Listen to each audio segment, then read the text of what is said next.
Welcome into the Sports Objective Podcast, coming to you on a Tuesday afternoon. As you can see there on the bottom of the screen, my typical co-host, Dave Richmond and Kyle Barber, were unable to join me. They're on assignment, but I'm very excited to have with me former East Carolina tight end, Jay Sunhalter. Jay, welcome into the show, buddy. Thanks, Bubba, so much. Thanks for calling me out of the bullpen. Glad to be here. Absolutely. I always love having you on, and I particularly thought about having you on as a guest co-host for this particular show. And the reason why we're having one of your former teammates on the offensive side of the ball with the Pirates from 2003 to 2007, former East Carolina wide receiver Steven Rogers on the program. Steven, welcome in. Thanks for having me, Bubba, and always nice to catch up with you, Jay. And look forward to diving into conversation today. So before we talk about your path to East Carolina and your years with the Pirates, like I mentioned, were from 2003 to 2007. I know you're down in your native Georgia. You were born and raised in Augusta, and now you're living right outside of Atlanta. So how are things with you on these last 4+ months with the craziness that is COVID-19? It's been a little crazy. Right now I'm in Alpharetta, Georgia. It's about 15 miles north of Atlanta, but I'm currently with a company called Sonendo, and we are in the dental field. So I sell a new procedure that basically does root canals for these doctors, and I cover about 4 states. So I haven't been able to travel nearly as much and call my doctors as much as I have been, but we've been figuring out new ways to kind of navigate the situation that we're in to still be helpful to some of our customers and be able to follow up with prospects and try to get people hopping on our products. So a lot of Zoom meetings and webinars I've been on in the past couple months. Yeah, I'm actually a teacher and a coach, and so I've certainly become well acquainted with Zoom over the last several months as well. And I would love to know how their business is booming and the benefits they've reaped, just as far as the revenue they have coming in. Yeah, I could only imagine. But they're not too upset with the COVID situation. Not at all. They certainly had unfortunate circumstances, but an excellent shot to prove how excellent their product is for sure.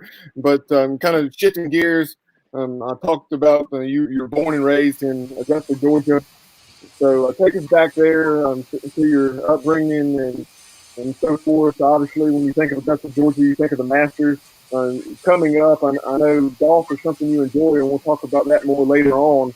But I believe what you said, baseball was actually your main sport, baseball and basketball, and then you started playing football your sophomore year at Evans High School. So just talk a little about your childhood and the sports that were important to you. So growing up, I always loved playing football in the backyard with friends, and in PE, I was always one of the better guys playing. But basketball and baseball were 2 big sports that I was in as soon as I could walk. I always eat, drink, and live sports, and that was a big passion of mine. And playing AAU basketball growing up and baseball, I did very well in both of those sports, but I always had a strong desire to play football.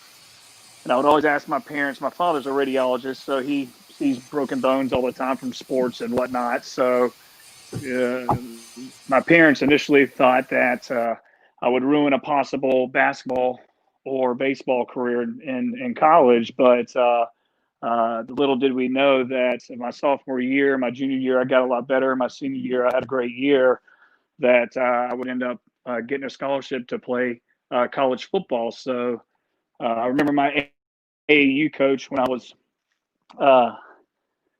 telling him I was going to go play football this year, he said, "You're the biggest idiot I ever know. So you're going to ruin your basketball career." So he said he was wrong. So that was nice.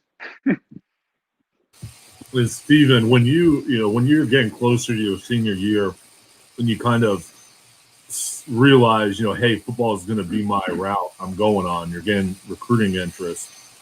What did that recruiting interest look like from East Carolina and other schools? I mean, what made you decide to come up to ECU? So initially, East Carolina was not on my radar at all.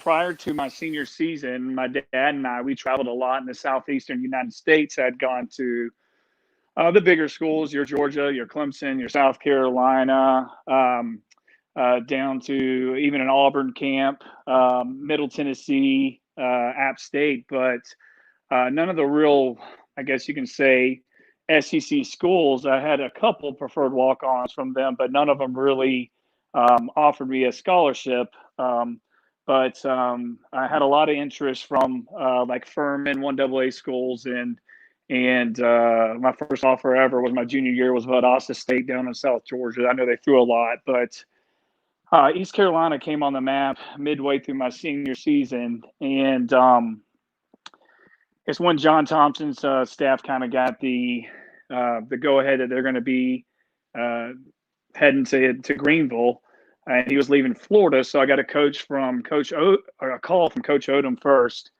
and told me they had interest in me. We had sent film to everyone. So kind of rewinded back, my father and I, after every game, we would go over every Friday night and Saturday. We would take film from the past 2 to 3 games, and every 2 to 3 weeks, we would send highlight tapes to 50 to 60 different schools. So whether they actually saw them or not, I think some of them did, because I would get calls that people that said they saw my tape. So that was one thing I did a lot my senior year to kind of prepare the recruiting process. And some schools started like following up with me, and East Carolina was one of them. And I was going through your bio on ECUpirates.com, preparing for this interview, just refreshing my memory from your time down in Augusta in high school. One of the things that really stood out, especially even more so now, the fact that you didn't start playing until your sophomore year. You had over 120 receptions your junior and senior years combined, and more than 1,700 yards, and had established yourself as one of the top 50 or 60 players in the state of Georgia. So that's all the more impressive, considering you started playing the game so late.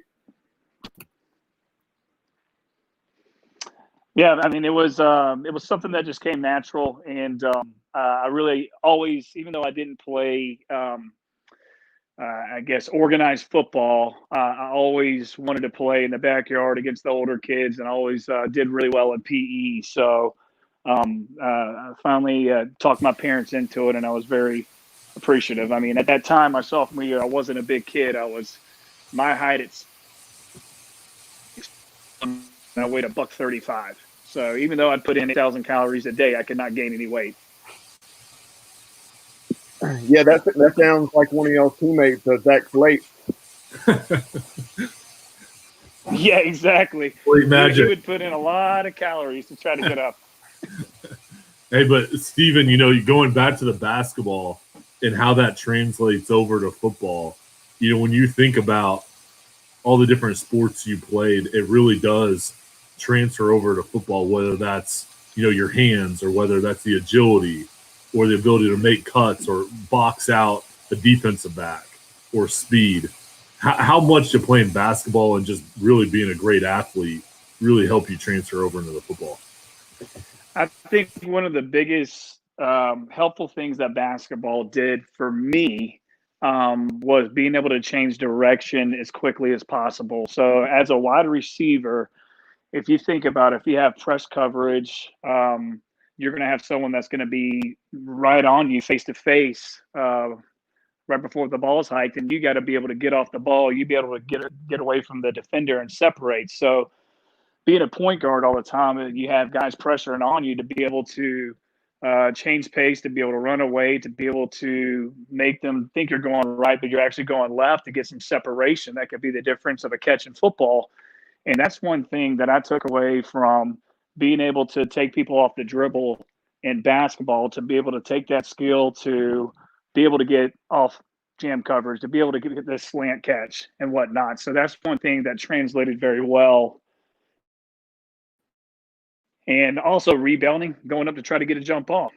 So if you want to moss someone, you got to feel comfortable jumping up and be able to adjust to where a ball comes off that rim. You got to be able to move your ball if you don't get the perfect pass to you. Yeah. Now, Stephen, Jay referenced your recruitment.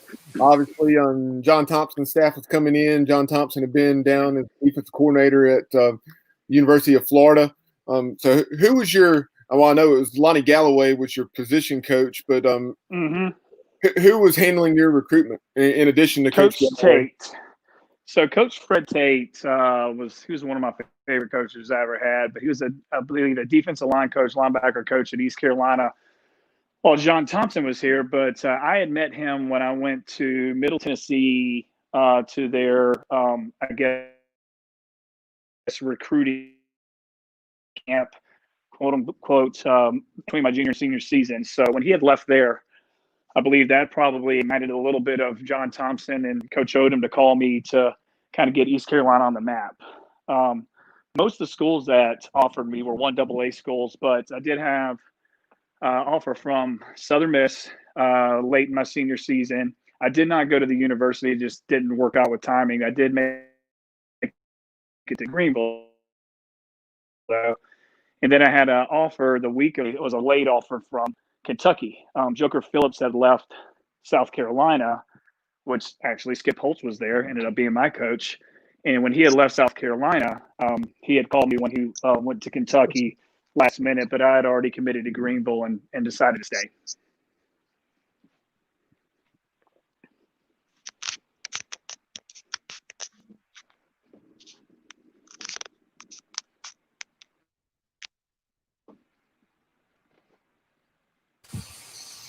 Bubba, you there? Hey, I got you now, I think. Yeah, I got you. Sorry, that's my mistake. I muted myself. Lost y'all for a second. I muted myself, and we've been getting some feedback, so I apologize to our viewers. But there, as you see on the bottom left corner of your screen, East Carolina wide receiver from back in the Pat Dye era, and also a native of the state of Georgia, Terry Gallagher. Terry, welcome in. Whew, I didn't know I was going to be here, so I'm a little bit hot and sweaty. I'm trying to finish up with all this moving and packing and everything. But we're halfway in Wilmington now. Gotcha. So you're back in Warner Robins at the moment. I'm back in Georgia right gotcha. Now. Yeah, got to finish up getting the house done. So Terry, very quickly, as you're joining the show, and we're talking about Stephen Rogers' recruitment back there in the early 2000s as John Thompson was coming in, and he was talking about Coach Lonnie Galloway and Fred Tate. And so, Stephen, I know one of the things that you really reiterated in some quotes I had seen from you somewhere was just how important and how impressive the Pirate fan base was to you. So talk about that. And was that something more after you came to East Carolina that you became obviously even more aware of the fan base East Carolina has? It was a little bit of both. So I believe Seth Yates was out of Evans High School, and he went to East Carolina as well. So I picked his brain a little bit during this whole process, and he told me about how passionate and how big the fan base was. And I love the atmosphere. I love the school. John Thompson, even though it didn't really work out that well, I think he's a fantastic guy. Actually, I just found out 2 days ago that he has a clothing store that's about 2 miles from my house. I found out that last week, so I may go by there and say hello to him at some point. Now, Steve, what year did you come out of? I did like. I'm sorry. Come out of Greenville. I came out in 07. No, what year did you come out of Evans? I came out of Evans in 03. So I went to Lakeside High School my sophomore and junior year. Then I transferred my senior year because how'd they like that up there? Evans had switched their offense. They call me Benedict Arnold. That's what. See, people may not realize I was coaching at Warner Robins High School at that time, and I'd been at Northside High School before, and Evans was in our region for quite a long time. So we had a pretty good history with having to travel to Evans, and Evans was known to do some wheeling and dealing on the sidelines with their coaches. You remember the microphone in the helmet, Steve? I do remember that. I do remember that. That was before my time, but Of course, that you was had Coach nothing to do with Bobby. it. I had Right. nothing to do with that, but I do remember that. Yeah, because Evans actually got put out of the state playoffs because they had beat us the week before, and we figured out what they were doing, and they sure enough had put a somehow they had configured earphones in the quarterback's helmet, and they were. And the way it helped is that you didn't have confusion on what the play was going to be. And, there was a lot of clarity on the field. And it was almost like the quarterback had eyes in the back of his head, people would say. Well, come to find out he did. So, Yeah. It is funny. So right. Terry, they had guys. I apologize about that, Stephen. We had a little bit of lag, but I was just chiming in with. So Terry, with your comment, the quarterback had eyes in the back of his head. They had coaches signaling in plays, and quarterback wasn't looking at him whatsoever, huh? No, it was in his ear. So it's really something. But that's how serious it is. And what Evans is the kind of the suburb of Augusta. Yep. And so when Evans and Lakeside Evans were built, they became two pretty good schools. So I know Lakeside was good in baseball as well. Yep, So they had a very good baseball program. Too. Right, Evans was too. But anyway, yeah, I was glad to see you guys come up there. Good. It's always good to have Georgia boys up there at East Carolina. Oh, I love it. I think I'm a little biased, but I do think Georgia football is some of the best football in the nation. Oh, by far. We may not have the quantity as California or somewhere, but we've definitely got the quality. And of course, it goes back to good coaching too. Yep. No, I'm retired. I'm a has-been now, so it don't matter. But well, Warner Robins has got some fantastic football. Oh yeah. With Northside, my brother-in-law, he is at the Air Force Base, right? Every year to. So, Stephen, we talked about your path to East Carolina, how you became a Pirate. Before we dive into your time at ECU, I wanted to ask you one more question. Just growing up there in Augusta, Georgia, of course, the Pirates were coming off a 4-8 season, but prior to that, we had a lot of success in the late 90s and 2000 under Steve Logan, David Garrard at quarterback, so on and so forth. So, what was your familiarity with the Pirate program? With Seth Yates there, I had a little bit of familiarity, but the one game that really sticks out to me was the bowl game against Marshall. Even before I was I believe it was Garrard and Leftwich. Before I even that game always sticks out to me in my mind of like my first real serious sitting down watching East Carolina. Growing up, I was a big Georgia fan. My father went to Georgia, so I was always watching them. But part of me wishes I would have focused more on East Carolina before, because I do think the university is special, and I'm always appreciative of them taking a chance on me to play. And it was a great privilege to play with them on Saturday at my time there.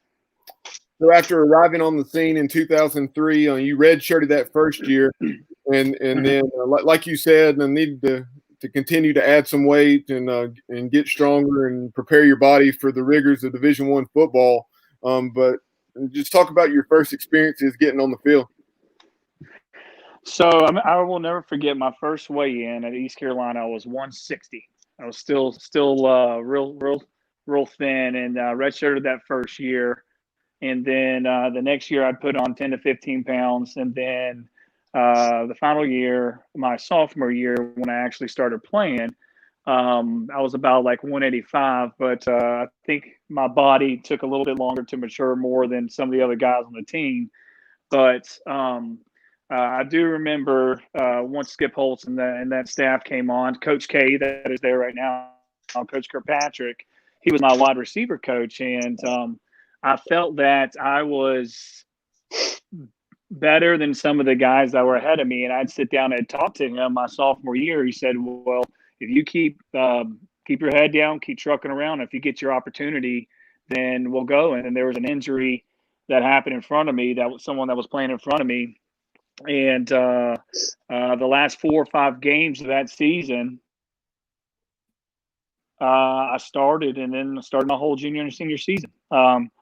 And I'll never forget, my first catch was a slant at Tulsa, where it was a good game until halftime, and then we get our butt kicked in the second half. But I tell you one thing, while I was at East Carolina, that I take a lot of pride in that we did it with Skip Holtz's teams, is we had a big chip on our shoulder, and we wanted to get the program back to where I know we could be. I thought we had a fantastic team. I thought we had a great coaching staff.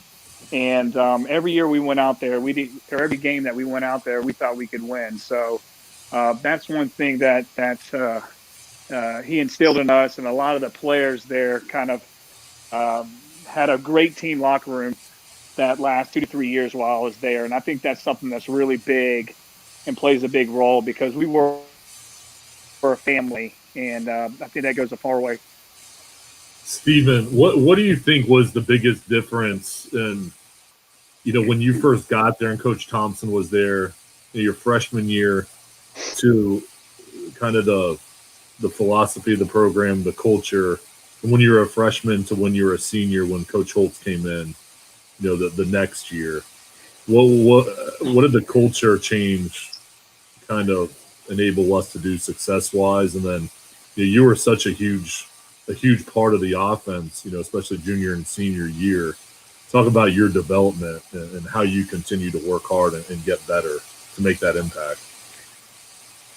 I think the first 2 years with John Thompson's team, there's a lot of frustration, and because we weren't winning, and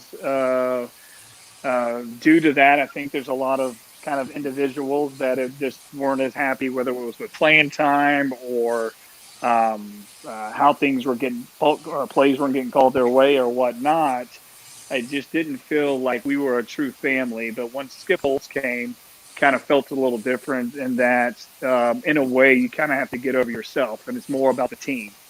And obviously, it's a team sport, and if you don't have that mindset, if you have 10 guys doing one thing and one guy doesn't do his thing, we could have had a touchdown on the play, but you could have a 5-yard loss because one person didn't do their role. But I think once we got the mindset that you do it for your brothers, you do it for the university, and you try your best, you grind as hard as you can, and whether someone has more talent than you or they don't, you never let up, and you bust your tail every single play. And that's the kind of mindset that I took into it, because if I didn't do that, I probably wouldn't played as much as I did. And I was very fortunate to be able to have a healthy career, or healthy last 2 years while I was there. So I got on the field a good bit, and we went to 2 bowl games. Yeah, Stephen, talk about, you referenced DK, Donnie Kirkpatrick, who's the Pirates offensive coordinator now, entering his second year back with the program on Coach Houston's staff. And Jay, you can chime in with this as well. Obviously, I know Phil Petty was your position coach, but y'all talk about Coach Kirkpatrick behind the scenes. He's obviously a tremendous personality and a tremendous football coach. And I know his wide receivers obviously do a tremendous job catching and running with the football, but then they're also tremendous blockers. Right. If you weren't blocking, you weren't going to play. I can tell you that. So that's one thing. So if you didn't try, you didn't hustle, Coach Kirkpatrick didn't care. He wasn't going to put you on the field. To this day, he's one of the best coaches I've ever had. Great guy. He knows how to motivate. If you're getting too full of yourself, he knows how to bring you down. if he needs to pick you back up, if you're getting down on yourself, he knows how to bring you back up. So he is very good at reading his players and being able to get the best and get all the potential that he could get out of his players. I mean, Jay, you could probably second that. I mean, you've had some good experience with Coach K. Well, I mean, Coach Kirkpatrick, I mean, just like what you said, he had so much attention to detail, and he cared about the players, and he knew how to push, when to push, when to pull back, how to motivate, how to get along with the guys, and how to teach them the skills to be successful. Another part about the coaching staff then, and same thing with Coach Kirkpatrick now, is you're not just coaching that position group. Like, you have to have chemistry with the other position coaches, and the whole offense has to be a machine at one. So if the receivers, if it's a running play, the tight ends have to block their man, but the receivers have to block their guys. It can't just be the offensive line and tight ends. Or if it's, a route called, the receivers have to get their depth. The tight ends have to get their depth. So everybody has to be on the same page. And that coaching staff, there's a chemistry between them. There's a chemistry between all the position groups. But Coach Kirkpatrick, was one of the smartest coaches, and it's Steven was like perfect. He never got yelled at. Some of the other guys did. But Steven you weren't always in the wide receiving room. I was the one that was getting yelled at. I don't know. You missed a couple of days in the wide receiver room. You guys don't realize how I am probably one of the most unique college football players by the fact that I had the same position coach. The coach that recruited me was there the whole time, and I had the same head coach my whole career. So I didn't go through any changes whatsoever. Wow. And of course, you guys are talking about chemistry with the coaches. See, that's what Coach Dye didn't have a revolving door on his coach's office. People came there, they wanted to stay there. And Coach Dye, in fact, I talked to Coach Dye the day before he went in the hospital back in April. And he told me, he said, make sure I told them, those folks, he said, tell them folks up there in Greenville how much I love them.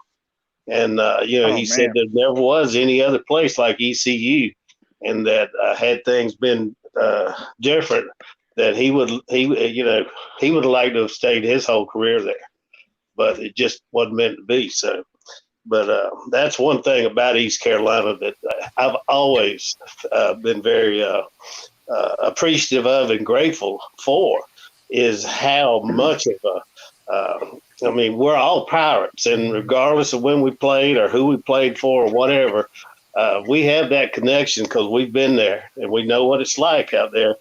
And I don't know if y'all had that tobacco barn near y'all whenever it used to be a tobacco barn right there beside the practice fields. And in the August practices, that tobacco get hot. That's some stinking stuff, but there's nothing like it. There's nothing like being an ECU Pirate, I'm telling you. The heat, the humidity, that is a rough August to go through. Go ahead, Stephen.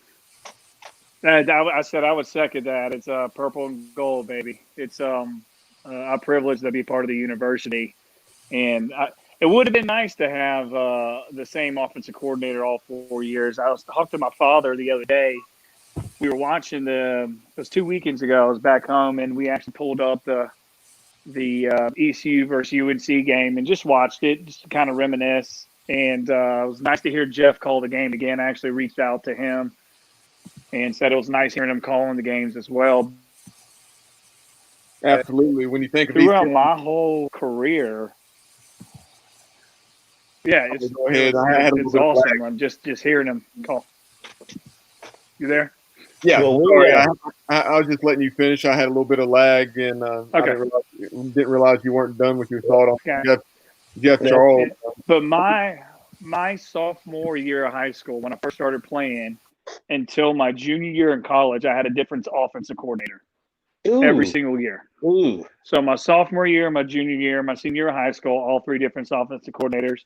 Then it was Jeff Stockstill, then Noah Brandeis, and then Coach Shankweiler, and then Finch for my last 2 years. So I had Wow. the 8 years I played football, I had 7 different offensive Wow. coordinators. So it's just kind of odd. Geez. I wouldn't know what to do with that. Yeah. So it was nice to have my junior and senior season the same playbook. Yeah. So, Stephen, talking about your success during those 2006 and 2007 seasons, like you said, and you certainly found your role in the Pirate offense, accumulated nearly 50 receptions for over 600 yards combined between those 2 seasons. And during those years, we had the likes of Andre Allison, Jamar Bryant, and others. So talk about your success, but then also just the success of the receiving corps as a whole, and some of those guys you're alongside in the receiver room. It was kind of a family. I mean, if my college roommates, my whole career were Kevin Roach and Bobby Good. So we would go to practice together. We would go back to our houses and whatnot. So our locker room was basically our house. So we being in the meeting rooms to practice to that. So the 2 buddies that I still keep in contact with those are my roommates. But we definitely had some talented players while I was there at East Carolina from Andre Allison, couple guys that played in the league, Andre Allison and Dwayne Harris was there a couple years. Georgia. Obviously, Chris Johnson. Georgia military. That was a Georgia connection. Yep, he played at Georgia military, and Dwayne was from Tucker High School outside of Atlanta. That was my first coaching job in high school. Was Tucker. It took them a while to get over me. Yeah, some good athletes outside of Tucker. Yeah. Yeah. So Stephen and Jay, but we had a tight knit group. Quickly. Yep. No, go ahead. We had a tight knit group, so we had a good time to where we pushed each other as hard as we could, and we also joked around like we were brothers. So it's a kind of a connection, and I'm sure a lot of other football players would attest to this. The one thing you miss the most is probably the locker room and the camaraderie you have with the other guys, and just being able to cut up, have a good time, but also push each other to be as good as you can be. Yeah, for sure. You mentioned Bobby Good and Kevin Roach. Would love to have those guys on the program. Excellent receivers in their own right. And you mentioned Dwayne Harris. So, Dwayne had redshirted in 2006 and then obviously played 2007 through 2010. I remember hearing stories from maybe you, Jay, and then also Britt Johnson, who I know is a good friend of you guys, and in addition to being a former teammate. So just talk about Dwayne Harris in practice when he was on the scout team. I heard he did some stuff that would just absolutely turn heads, like we saw on Saturdays eventually. He was one of the best football players I've ever seen in my life, and I'll tell people that it just came natural to him. I honestly think the best skill that Dwayne had was to be able to be hit and bounce off like a ping pong ball and be able to keep his balance. He was fast, but he was not Chris Johnson fast. But if you hit him or try to tackle him and move forward, and I've never seen someone like that in my life to be able to adjust his body to keep his balance, to either stay in bounds or be able to bounce off a tackle like it was nothing. It was pretty impressive. Certainly. He was fast, but then that power and strength that you referenced and ability and the balance. I think of a couple different ones. I want to say it was maybe it was the 2009 game against Southern Miss that had on the Pirate Rewind here recently, where Dwayne, it was a reverse. Whoever the receiver was, their quarterback flipped it to him, and so Dwayne took it down our sideline after nearly the toss was almost behind him, so we avoided a disaster then. I remember that play distinctly being at the game. I was thinking, well, hey, if we can just get no lost yardage here after nearly fumbling it, that would be good. And then Dwayne broke 2 or 3 tackles, and next thing you knew, he was in the end zone. Exactly. I mean, it was really good. There's a play on a reverse that he took to the house on that UTEP game the other night where a guy pushed him at like 7-yard line, and he just kept his balance and went right in. And then I also think Coach Ruff's first year against NC State when we beat those guys in overtime when Dwayne had a tremendous punt return where he, like you said, it looked like he was going down, and then all of a sudden it's like the state guys stopped because they thought he was down, and next thing you knew, he was 20 or 25 yards up the field running down the Pirate sideline. Mm-hmm. Exactly. He was good, but I think our receiving core, we had a really good squad when I was there. We had Philip Henry was fantastic. Juwan was good. Mike Hickman was a fantastic athlete as well. And Jamar was also a special talent. So we had some good players there that 2006, 2007 season. And it was good to play with. And you can't forget Jay Sunholter, obviously. Of course not. Stephen is Jay. It is Jason Halter. Jason. I should have put up on my nameplate just Sonny instead of my full name. Yeah, Sonny.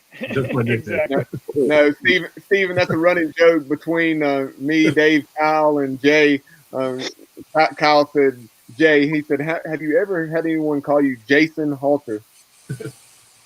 All the time. That would be great. I think I got his new name again. Yeah, it's so funny because there's so many people from EC. Like obviously, like people I'm close to know my name, but there's so many people. I mean, Steven, I think there's guys on the team that don't even know my real name. They just know me as Sonny. That's Sonny. I mean, that's what we called you all the time. Yeah, Sonny. Real name It's Jason or Jay. Who's Jay? Yeah, your name's Sonny Sunholter, right? Yeah. Yeah, Jay. Who's the Jay character? Okay. Now, Steve, did you play with was Drew Sutton on the team when you were playing then? I did play with Drew Sutton and Jamarcus Ville.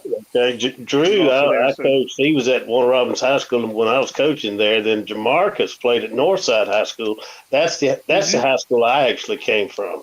So Jamarcus is doing well now. I think he's a preacher. I think he is, and I think Drew may be in construction or something. Right, but that's correct. With social, you got about I believe so. Around Charlotte, I think maybe something like that. Our contractor, but Drew was up in Raleigh area. Oh, okay. I wasn't sure where he'd gone. But got to keep that Georgia connection, and just because I'm moving to North Carolina, don't think we're going to dry up down here. Nah, you're a Georgia boy through and through. There's plenty more players down here that need to come. Go ahead, Bubba. I think they'll get back to doing that because the previous coaching staff didn't want to have anything to do with anything south of Atlanta. That was the only area that he would recruit. Right. City Speed. Yeah, City Speed. But I don't know why you would not recruit. Yeah. It's them country boys. You got to get out there and find these guys, and they're here in this state because we just don't have as many schools play here. So there's a lot of kids here don't get the chance to play that could actually go off and play. Steven, remember all the arguments in the locker room about what state had the best high school football? It was the best high. Yeah, it was the best. It was either that or who was the best rapper. Who was the best rapper at the time, or who the best rapper was at the time, or who had the best state, or who had the best talent. Hey, we know who the best rapper was, Jay, and that's Murda. Well, Murda he dropped some lines. Yeah, he did. I don't know why any coach would not want to recruit like south of Georgia, south of I-20, because Warner Robins has some amazing talent. Valdosta has some great talent. You get some good talent in Spanish. Peach County. Yeah. Peach Unbelievable County, players in South Georgia. And it's it's like I say, there's not many schools here that do colleges that play football. So a lot of kids here wind up not getting an opportunity, and that's a shame.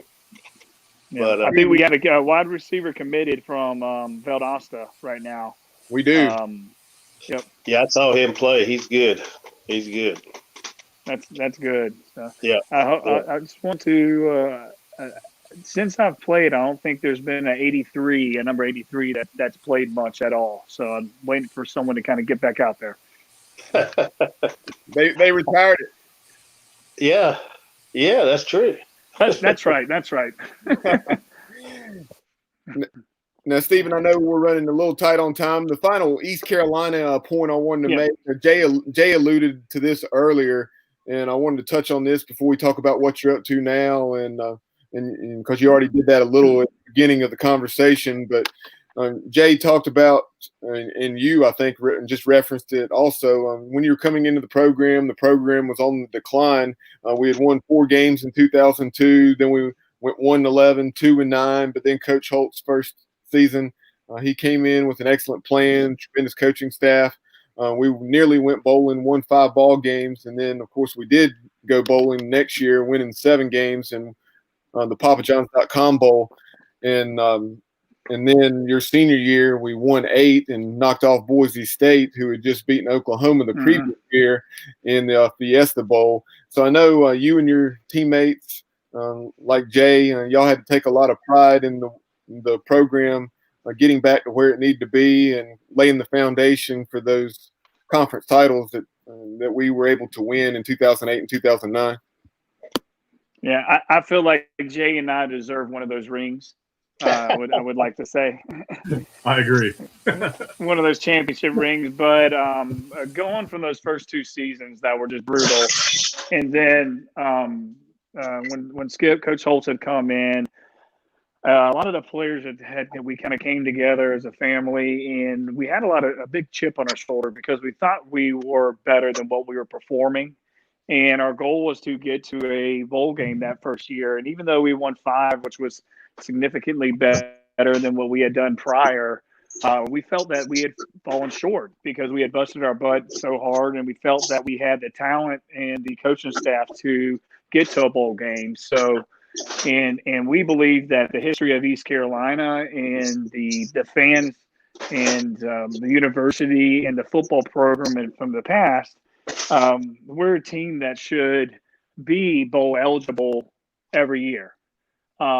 We're not scared to play anyone. When we were there, we would play anyone at any time, and we took that attitude to the field to try to win every single game we could. So, as a team, we just came together, and it was one thing that we enjoyed, being able to get this university back on track. And I kind of wish I would have gotten double redshirted so I could have won that championship in 2008 season. Yeah. Well, the 4 years, my 4 years, 75, 6, 7, and 8, we only played 11 games. And, of course, we did go to the Independence Bowl. So we were 34-11. Wow. Yeah. Wow. We 8-3 was our worst. But then, we dropped out of the Southern Conference, and we're the ones who started East Carolina on the way to being a Division I school. Good feeling. Yeah, absolutely. It's a great feeling. We played a weak schedule, but all we could do was play the ones on our schedule. But what it did do was open the door for the schedules that you guys got to play and a bunch of others. And my whole thing was this: all we did was take what was already there and move it forward. And that's what I think the next team, that's what the next team does. The next team takes what's there and moves it forward. And if we would just get that going and keep it going, we would be a contender. But, it's just one of them things. We have a 2 steps forward, 1 step back, 2 steps forward, 1 step back, 1 step forward, 2 steps back. For some reason, we just can't maintain that momentum once we get it. But I know one thing. I don't think about when we played, we expected to win. I don't care who we played. It didn't matter. We expected to win. And the one thing you had to do was beat us, because we weren't going to hand it to you. So if you did beat us, you had to, you were going to get beat up a little bit yourself. But, That's just the mentality. We're winners. That's what East Carolina football is all about. And not to get on a tangent or go down a rabbit hole, so to speak, but just to very quickly elaborate on what you're saying, Terry, that success the program had under Coach Dye from 74 to 77, and even prior to Coach Dye with Coach Randall, it certainly set the program up to be in the position when that divide between Division 1A and 1AA took place in 1978 or prior to that season. The Pirates were certainly not going to be anything but the NCAA's highest division, because that's where Pirate football obviously belong. There was only 2 home games lost down in what it was Ficklin Stadium then. But there was only 2 home games lost there from 71 to 79. Absolutely. And Stephen, as we're wrapping this up, I know you referenced where you are now, and we mentioned it multiple times during the interview as far as being back in your native Georgia now, right outside of Atlanta. So remind Pirate Nation what you've been up to this last decade plus, and if you're on social media, how they can follow you on social media and so forth. So as like I said before, I'm in Atlanta or in the suburb in Alpharetta right now. Married with 2 little girls. I got a 5-year-old and a 2-year-old. And both those girls do love sports. My youngest one, I put out all the toys out there. The first thing she grabs is her little plastic set of golf. So that thing is that's making me very happy. But after school, I actually got a job in sales with an alumni that really helped me out. John McDade. He was a huge Pirate fan, and after the games, I met him my junior year, and his son wanted to come to the locker room one day. Brought him in, and I would do that every couple times a year. His son Austin, which he plays baseball at LaGrange College right now in Southwest or Central West Georgia. But I'm in Alpharetta right now, and in dental sales.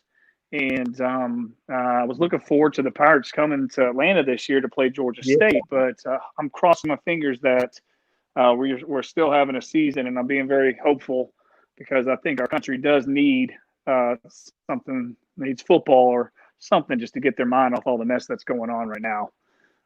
But I always enjoy trying to go back to Greenville every 1 or 2 years, every year or two. So really looking forward to this coaching staff turnaround. I think Coach Houston is going to have these boys playing very hard, and I think we're going to get to a bowl this season. And I think in the very near future we could be competing for a conference championship. So I'm very optimistic about them and what he's done at other universities. I believe he'll do even that, if not more, at East Carolina. No doubt about it. And growing up in Augusta, I talked about your love of golf, and I know you've never had the opportunity to play Augusta National. But I just thought of this because you're saying things going on this fall, and unfortunately the Pirates may or may not be making that trip to Atlanta to take on Georgia State. But the Masters is scheduled right now for November.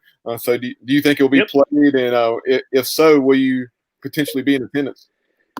I actually will be going to that this year. I had tickets. I was planning on going last year, or not last year, but this past spring. But I have tickets to go on that Tuesday. So I actually won the lottery this year. I usually just get tickets from friends. So it was very nice that I was a little bummed at first because I was like, oh, the one year I win the lottery, I don't get tickets. Or I don't get to use them, but this could be even better because if it's the one time the Masters is in the fall, I mean, to be able to go to that, it's pretty special. Mm-hmm. No doubt. Well, Stephen, you've been very generous with your time. I know we certainly enjoyed the chat, and very cool that we're able to have one of your former teammates on, and with Jay to co-host, and also a couple of Georgia boys connecting. So, again, we appreciate the time. Would love to have you back on the show sometime down the road, and all the best to you and your family down in Georgia. Thanks, Bubba. Appreciate talking to y'all today and having me on the show. Jay, great catching up with you, and y'all have a great one, everyone. Absolutely. Pirate Nation, that is former East Carolina wide receiver from 2003 to 2007, Stephen Rogers. These 50 Pirates and 50-day interviews will continue over the next few days. I've put it on the bottom of the screen, but we will be catching up with former East Carolina place kicker Michael Barbour, also former defensive lineman turned offensive lineman Robert Jones, former defensive lineman Jeff Cook, and others over the next several days. So make sure you like and follow our page, subscribe on YouTube to our YouTube channel, and that way whenever we post new content, you will certainly get that alert on your phone and be able to watch it or listen to it whenever you have the opportunity. But for right now, for my co-hosts, Terry Gallagher and Jay Sonhalter, I'm Bubba Rosenbaum, and you have been listening to in 50 Days on the Sports Objective Podcast. Go Pirates. Go Pirates. Arr.